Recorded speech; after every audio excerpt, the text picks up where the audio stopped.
அதிமுக ஆட்சியில் 6000 கோடி ரூபாய் மதிப்பில் நிலக்கரி இறக்குமதி ஊழல் நடைபெற்றதற்கான புதிய ஆதாரங்கள் கிடைத்திருக்கின்றன. அண்மை செய்தியை பார்த்து வருகிறோம். 2014 மட்டும் அதானியிடம் 17.5 லட்சம் டன் நிலக்கரி கொள்முதல் செய்யப்பட்டிருக்கிறது. இதன் மூலம் இந்த ஊழல் என்பது நடைபெற்றதாக தற்போது தெரிய வந்திருக்கிறது.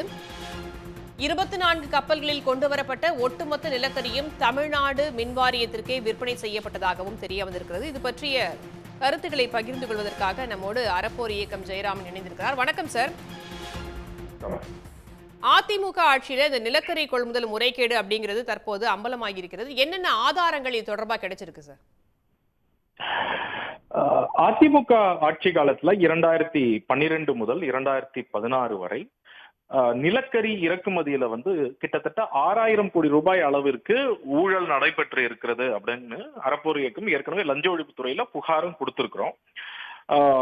அது குறித்த விசாரணை மேற்கொள்ளணும்னு சொல்லியிருக்கிறோம். இன்றைய தினம் பினான்சியல் டைம்ஸ் பத்திரிகையில என்ன குறிப்பிட்டிருக்கிறாங்க அப்படின்னு சொன்னா, இந்த குறிப்பிட்ட காலகட்டத்துல ஒரு டெண்டர்ல அவர்கள் பல ஷிப்மெண்ட்களை பார்த்திருக்கிறாங்க. அதாவது அந்த ஷிப்ல வரக்கூடிய நிலக்கரிய அதோடைய இந்தோனேஷியால இருந்து தான் அந்த இறக்குமதி ஆகுது. அந்த இந்தோனேஷியால இருந்து இறக்குமதி ஆகிறதுக்கு அங்க ஸ்டார்ட் ஆகும் பொழுது எந்த நிறுவனத்துக்கிட்டே இருந்து அதானி வாங்கி இருக்கிறாங்க அப்படிங்கறத பார்த்திருக்கிறாங்க. பிடி ஜான்லின் அப்படிங்கிற ஒரு நிறுவனம் அவங்க தான் மெயினா அந்த மைன் பண்ணி $28 ஒரு ஷிப்மெண்ட் எடுத்து பார்த்திருக்கிறாங்க. அந்த ஒரு ஷிப்மெண்ட்ல $28 அந்த பிடி ஜான்லின் அப்படிங்கிற நிறுவனம் பிரிட்டிஷ் வர்ஜின் ஐலாண்ட்ல இருக்கக்கூடிய அங்க ஒரு நிறுவனத்துக்கு சுப்ரீம் யூனியன் இன்வெஸ்டர்ஸ்னு சொல்லி அங்க $28 இன்வாய்ஸ் கொடுக்குறாங்க. பிரிட்டிஷ் வர்ஜின் ஐலாண்ட்ல இருந்து அதானியுடைய சிங்கப்பூர் நிறுவனத்துக்கு $34 ஒரு மெட்ரிக் டன் இன்வாய்ஸ் கொடுக்குறாங்க. அதானி சிங்கப்பூர் நிறுவனம் நம்மளுடைய மின்சார வாரியத்திற்கு அதே நிலக்கரிக்கு $92 பில் போட்டிருக்கிறாங்க. அதாவது நிலக்கரி நேரடியா இந்தோனேஷியால இருந்து ஷிப் மூலமாக சென்னை வருது.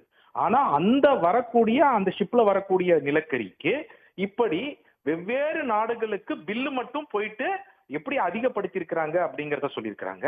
ரெண்டாவது, அந்த ஷிப்ல ஆரம்பத்துல அந்த $28 விற்கப்பட்ட அந்த நிலக்கரியுடைய தரம் வெறும் 3500 கிலோ கேலரி தான் இருந்திருக்கிறது.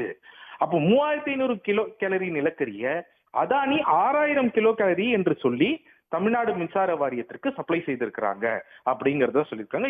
இதன் மூலமாக அன்றைய ஆட்சி காலத்துல இருந்த அதிகாரிகள் உட்பட ஆட்சியாளர்கள் உட்பட இவர்களும் எப்படி இந்த கூட்டு சதியில இன்வால்வ் ஆயிருக்கிறாங்க அப்படிங்கறது தெரியுது. ஏன்னா கிட்டத்தட்ட 3500 கிலோ கேலரி 6000 கிலோ கேலரின்னு சொல்லி இவங்களும் வாங்கியிருக்கிறாங்க.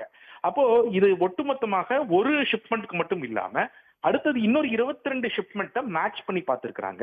அந்த 22 ஷிப்மெண்ட்லயும் என்ன கண்டுபிடிச்சிருக்கிறாங்க அப்படின்னா, இதே மாதிரி $28 தான் அங்கு வாங்கப்பட்டிருக்கிறது.